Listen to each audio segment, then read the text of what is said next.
Today I will be making worry stones in polymer clay.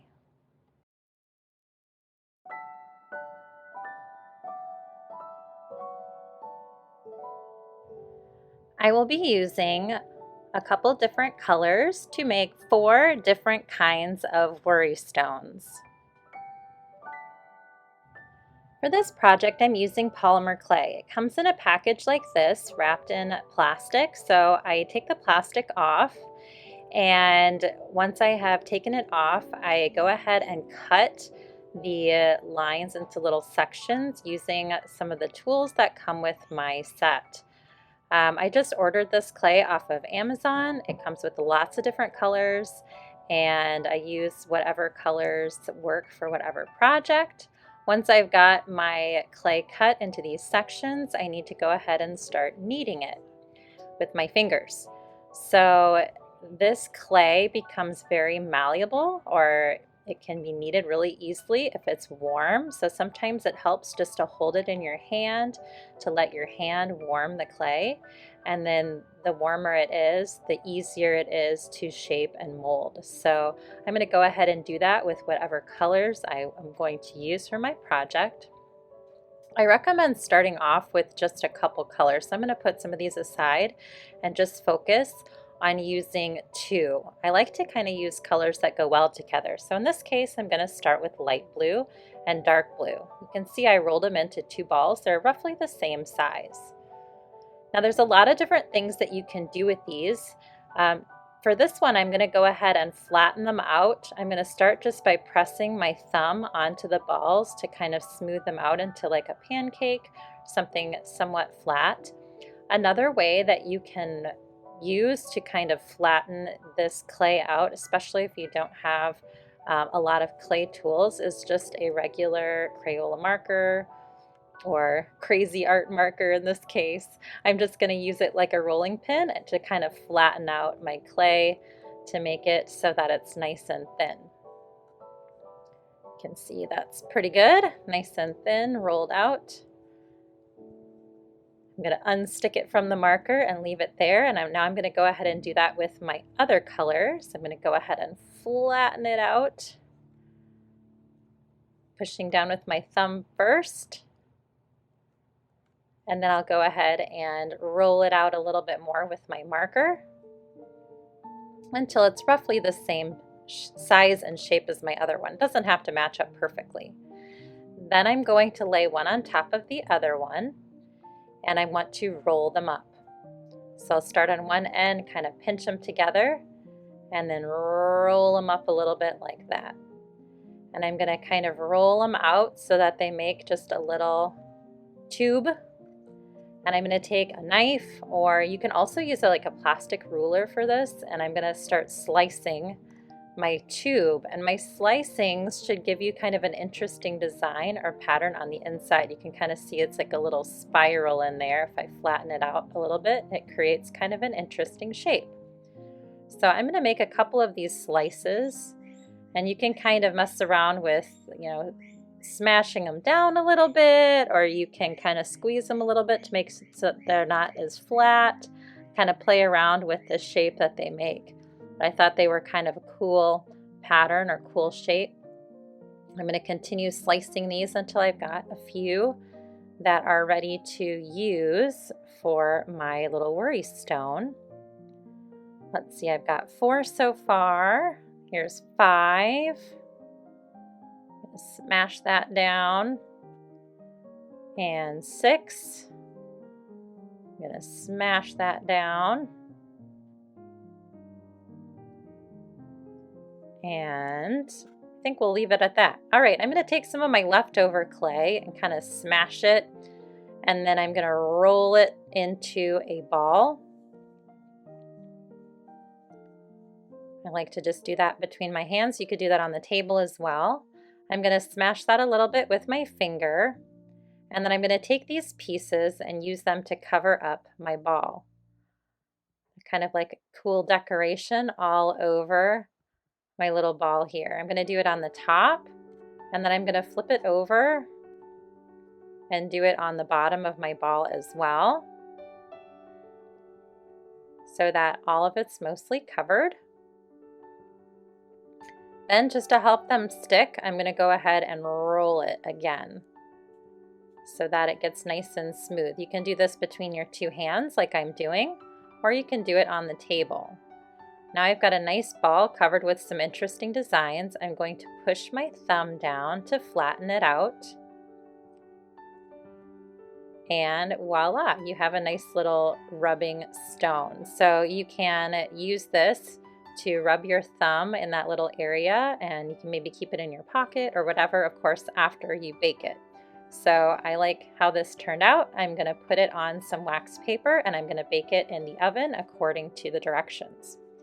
All right, another one that you can try is using two balls that are about the same size, and I'm going to roll them into coils or snakes. And I want the snakes to be about the same length. So I'm going to go ahead and roll them out and try to get them to be about the same. Now, if your balls are not the same size, it's not a huge deal. Like if one is thinner than the other, it's better just to have roughly the same length across. So my green one's a little longer. Now I'm going to try to make my blue one a little bit longer so that it matches the length of my green one. They're pretty close. I'm going to put them together like that. And now I'm going to hold them with my fingers. My left fingers are going to stay still, but my right fingers are going to start twisting. You can see that I get kind of this spiral, this twisted coil, the two colors. I'm going to keep on twisting as much or as little as I would like. If I want lots of twists, I'll twist it a lot. If I just want a few twists, I'll twist it a little bit until I have the desired effect.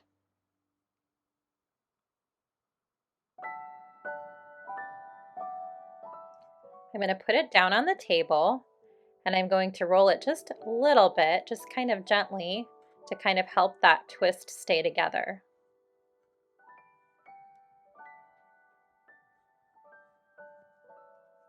All right, now I'm going to start on one end and I'm going to start rolling it up kind of like a lollipop. So I'll start in the center and then add more and more and more until it goes all the way out to the edge. I'm going to make sure that it's all connected, kind of press it down a little bit with my hand so that the areas kind of stick together. If you need to, you can even roll it out a little bit with a marker. That can kind of help seal them together. Now this one is a little bit too flat for my worry stone. You can see right here it's just a little bit too thin. So I'm going to put my thumb in the middle of it, and then I'm going to use my other fingers to kind of pinch it in to make it a little bit thicker. So my thumb part will still be pretty thin, but my edges will be thicker around my thumb. And that's going to be my second worry stone.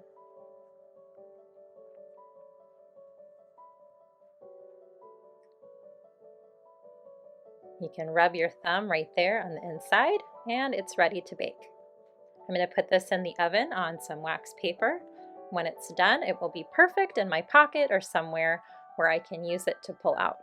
All right, my next one I have three colors. I have two small ones and one larger one, and I'm going to roll these out into a coil again as well. One big ball and two little ones. I want to try to roughly make them about the same length. It's okay if they're thinner or thicker than each other. I'm just rolling them out on the table.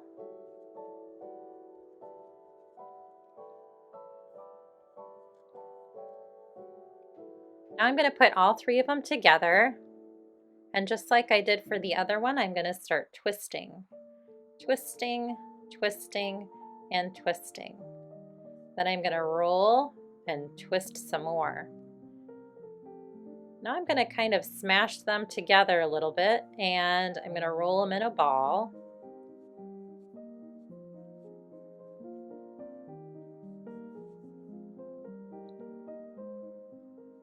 And then if I like the design, I'll leave it. If not, I might want to flatten it out and kind of twist it or stretch it or work it a little bit more. I'm kind of going for more of like a galaxy effect. I want it to be kind of a little bit more swirly or more mixed. So I'm just going to kind of keep smashing it and mixing it and rolling it until I've got a cool design on the outside. If I do this too much, all of my colors are going to mix together to make a new color. So if you just want a single colored one, that would work, but I want to leave some of my original colors showing through. So I want to make sure I don't over mix. I'm really liking this pattern here on the outside, so I'm going to use my thumb and smash it in the middle to kind of flatten it out a little bit. Next, I want to turn this into a shape. So I'm going to use a tool, whether it be a tool that comes with your kit, or you could even use like a pencil or maybe the end of your scissors to kind of push down in the center. I thought it might be nice to shape this into a heart. So I pushed down in the middle, and now I'm kind of pinching the end to make the point of the heart. I'm going to keep working on this a little bit until I get a nice heart shape, pushing down in the middle and working on the point on the end. Once I'm happy with my shape, I'm going to go ahead and add my thumbprint right in the middle of the heart by pressing down. I don't want it to get too flat, but it should be indented enough where I can rub my thumb on the heart. Now it is ready for baking. My last example, I have two different colors. I've rolled them out to similar lengths. I'm going to go ahead and twist them again to mix them. And I want to go ahead and get them to swirl similar to what I did last time. So I'm twisting them, and then I will put them together.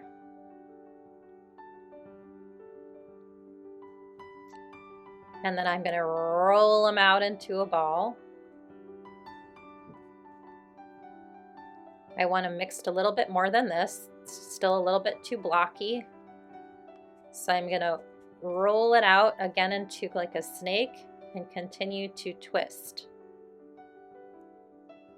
Notice that some of my stripes this time are wider and some of them are thinner, but I'm kind of liking the look. I'm going to go ahead and twist them up again and roll it out.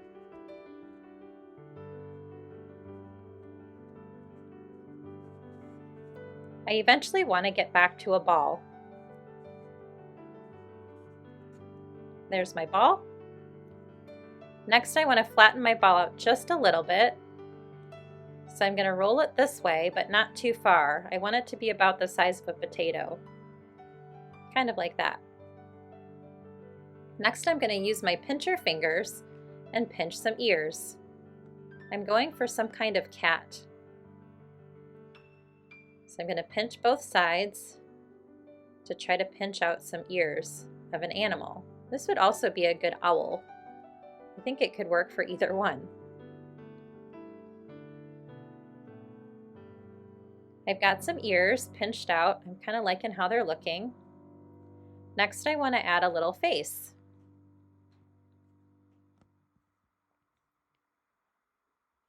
I'm going to use some type of poking tool to add a little bit of this tiny blue polymer clay. If you don't have a poking tool, you could always use a paper clip, or you could use the tip of a pencil as well. I'm going to add 2 holes really close to the top of my animal with my poking tool.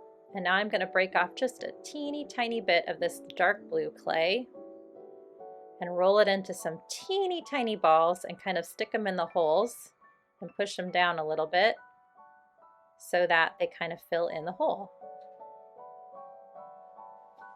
This will give my cat some eyes. I also want to give my cat a nose. So I'm going to use my poking tool to make a kind of more of an oval shape right in between my eyes. And I'm going to break off a little piece for the nose. So I'm going to go sideways this time. My nose is going to go right up by my eyes. And I'm going to get a teeny tiny bit of clay and stick it in there for the nose. Just like that.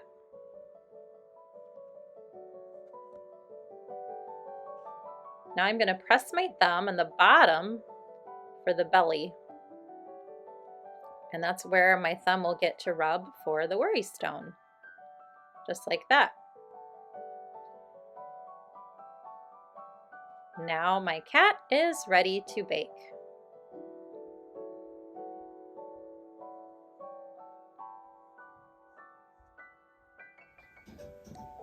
Here are all 4 of them together. I hope you enjoyed making these.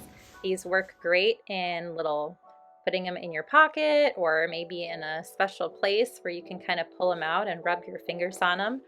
When I use these, I like to pull them out and rub my thumb on it and say a little prayer to help me stop worrying. I hope you enjoyed this video. Please come back and visit Ehlke Art for more fun art tutorials.